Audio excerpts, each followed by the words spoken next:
So it seems as though Warner Brothers is going to be making a standalone Joker movie with Joaquin Phoenix actually to play the Joker. And even though I really want to see Joaquin Phoenix actually take on the Joker, I personally think that we really just don't need a standalone movie of the Joker and something outside of the DCU as of right now. How's it going, Webheads? My name is Ryan Walsh and welcome to Webhead, where I help you guys keep up to date with all the latest in geek entertainment.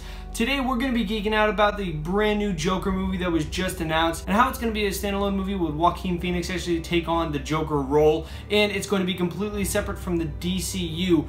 I have really just a lot of problems with this. I think it's definitely a cool idea, but at the same time, I think there's a lot of DC movies that have been announced that we really just don't need, and I think this is just one of those movies where we really don't need it because we already have a Joker in the DCEU. Why do we need another Joker in a standalone movie completely separate from everything else? Why are we doing that? That's just going to confuse everybody. And I have to say right off the bat that I wish they actually just went ahead and recasted the Joker in the DCU instead of it being Jared Leto, because now he's going to be playing Morbius in the Sony Spider-Verse instead of actually playing Joker anymore. So I wish they actually just recasted Joaquin Phoenix to play the Joker in the DCU and actually be in the Matt Reeves' The Batman movie. I think that would have been a much better idea than just making a separate Joker film that's going to be completely separate from the entire DC universe. And some of my biggest problems are really just one being that it's most likely going to be an origin film. Now, if you guys know the Joker, there's a famous comic book out that actually explores the origin of the Joker, and it's called The Killing Joke. This really just goes over briefly the origin of the Joker, but in reality it's never really confirmed as the set origin of the Joker. It just seemed as a possibility, something that could have happened. It's never seemed as though it's definitively the origin of the Joker. Most comic book fans know that the Joker's origin is completely unknown because it makes the character more interesting and definitely more mysterious than having a definitive origin for the character. And I personally just don't want to see an origin film for the Joker. I just don't think it would work well. And they actually tried to do The Killing Joke as an animated movie, and even though they failed with that movie, and this could be completely different, this could be a completely different thing, I just think that nobody really wants this to happen. I think everybody liked it in the comic book form, and that actually works, but I don't think it really works with the movies. Also, films have already tried to give the Joker an origin before, like in the Tim Burton 1989 Batman movie, when the Joker was actually the killer of Batman's parents, Martha Wayne and Thomas Wayne. So when they already tried to do that in the movie, that didn't work at all for me personally. Even though I did really like that 1989 Batman movie, it just didn't work at all, and I just don't think that was a really good origin film where you had to take the Joker and you had to actually pair him with Batman. He had to be a part of Batman's origin, and he's just that character that's Batman's main enemy, and he has to be the one to actually turn Bruce Wayne into Batman and actually kill Bruce Wayne's parents. I just don't think that actually works, and I personally just didn't really appreciate when they actually did that in the movie. I think it actually was just a big waste of time, and they really didn't need to connect Batman and the Joker at all.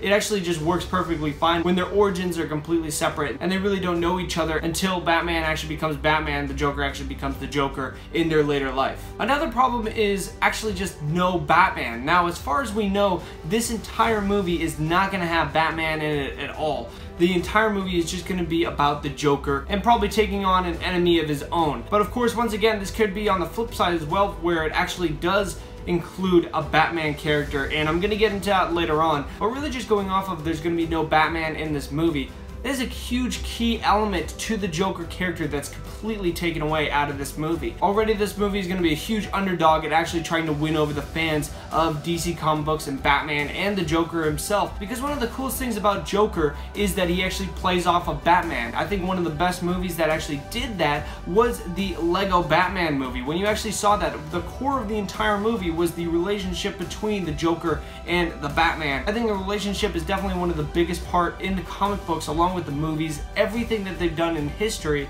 and I think that's something that you really need to put within a Joker movie. Really just having the Joker without Batman is kind of like having a Venom movie without Spider-Man.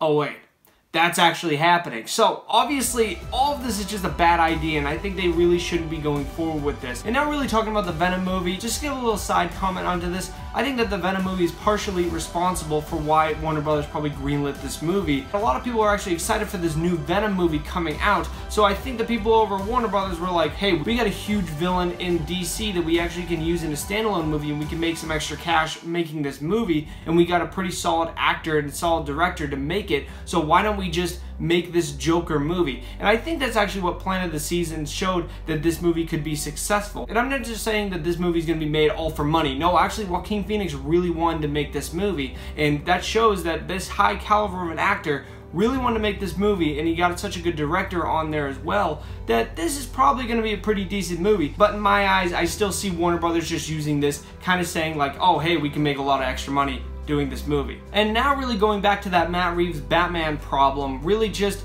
if this is actually going to be a huge success, say this Joker movie does really well, which I think is actually going to be a pretty good movie, and I think if this movie does really well, that means we're actually going to be getting the Matt Reeves Batman that's going to be coming out, and I think that's actually going to be connected with this Joker movie if that one does well. Now say that this Matt Reeves Batman movie, which is rumored to have a younger Batman, say that's actually going to be connected with the Joker movie.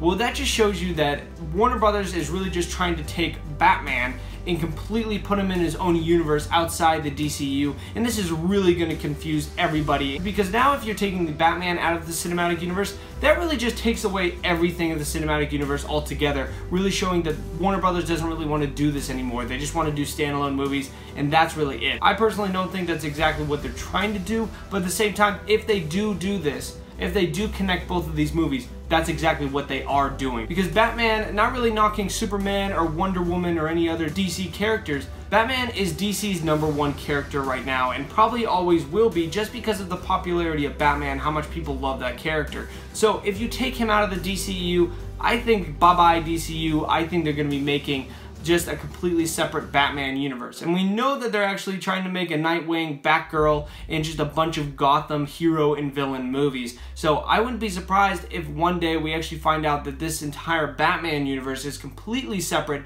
from the DC universe. It's kind of like Sony's Spider-Verse. Nobody really wanted this, nobody really asked for it, but if they're going to make good movies, people are going to go see it, and if they do that, then people are going to be really confused within these cinematic universes, and something is going to completely fail. And I have a feeling that the Justice League and everything that they've tried to establish with the DCU, as far as they have, it's all going to be completely erased, and they're just going to be doing the Batman stuff instead of everything else, like Warner Brothers usually always does. But of course, Webheads, let me know your thoughts down below. What do you guys think of this Joker movie? I want to hear your opinions on this. Definitely consider checking out the playlist below me if you guys want more on the DC universe, and definitely consider subscribing if you want more videos going forward about the Joker movie. But Webheads, thank you very much for watching. I really do appreciate it. Bye-bye.